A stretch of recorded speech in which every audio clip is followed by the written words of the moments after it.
Pudding যখন তৈরি করবেন এরকম ছোট ছোট করে মিনি পুডিং তৈরি করে নেবেন যেন প্রত্যেকেই আস্ত একটা পুডিং খেয়ে নিতে পারে। আর এই পুডিংটা দেখতেও কিন্তু বেশ সুন্দর দেখা যায়। তো পুডিং তৈরি করার জন্য প্রথমে চুলায় একটি পাত্র বসিয়ে কিছুটা চিনি দিয়ে দিলাম ক্যারামেল তৈরি করার জন্য। এর মধ্যে পানি দেওয়ার কোনো প্রয়োজন নেই, চুলার তাপটা বাড়িয়ে রেখেছি। আস্তে আস্তে চিনিটা এমনিতেই গলতে শুরু করবে। যখন ভালো করে গলে যাবে আমি চুলাটা বন্ধ করে দেব। সুন্দর একটা কালার করে ক্যারামেলটা আমি রেডি করে নিচ্ছি। আর যে পাত্রে আমি পুডিংগুলো তৈরি করব সেই পাত্রে আমি অল্প অল্প করে এভাবে দিয়ে দিচ্ছি। আজকে আমি মিনি পুডিং তৈরি করব, তার জন্য এরকম ছোট দেখে পাত্র নিয়েছি। তবে আপনারা চাইলে কিন্তু এই আমি যে পাত্রটা নিয়েছি এটা কিন্তু সমান না, অসমান। তো আপনারা সমান পাত্রের মধ্যেও কিন্তু এটা তৈরি করে নিতে পারেন। তো এটাকে আমি একটা সাইডে রেখে দিচ্ছি। এখানে আমি দুটো ডিম ভেঙে নিচ্ছি। ডিমটা যদি ফ্রিজে রাখা থাকে আপনারা কিছু সময় আগে বের করে নেবেন।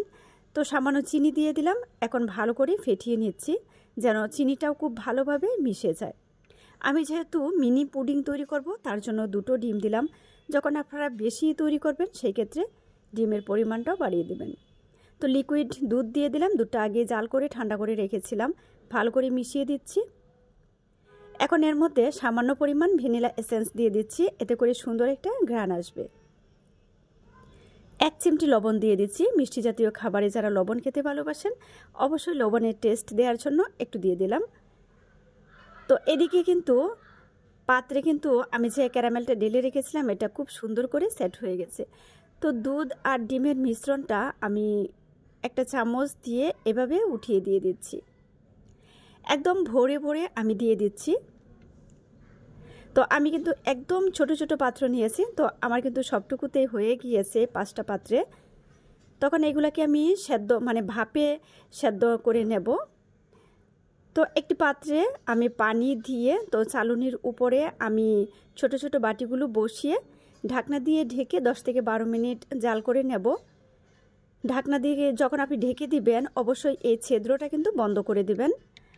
আমি 10 থেকে 12 মিনিট এটাকে জাল করে নিয়েছি। যেহেতু এটা একেবারেই ছোট, অল্প সময়ে কিন্তু ভাপে সেদ্ধ হয়ে যায়। তো এখন এটাকে নামিয়ে ঠান্ডা করে তারপর আমি নর্মাল ফ্রিজে রেখে দিয়েছিলাম 1 ঘন্টার জন্য। তো এখন আমি এটাকে একটা স্প্যাচুলার দিয়ে এভাবে ছাড়িয়ে নিচ্ছি। তো সবকটাকে একটি পাত্রে আমি ঢেলে দিচ্ছি। আর দেখতে পাচ্ছেন কি সুন্দর হয়েছে, ছোট ছোট একদম। আর এই পুডিংটা দেখতেও কিন্তু বেশ ভালো লাগে। আর প্রত্যেকেই একটা করে পাবে।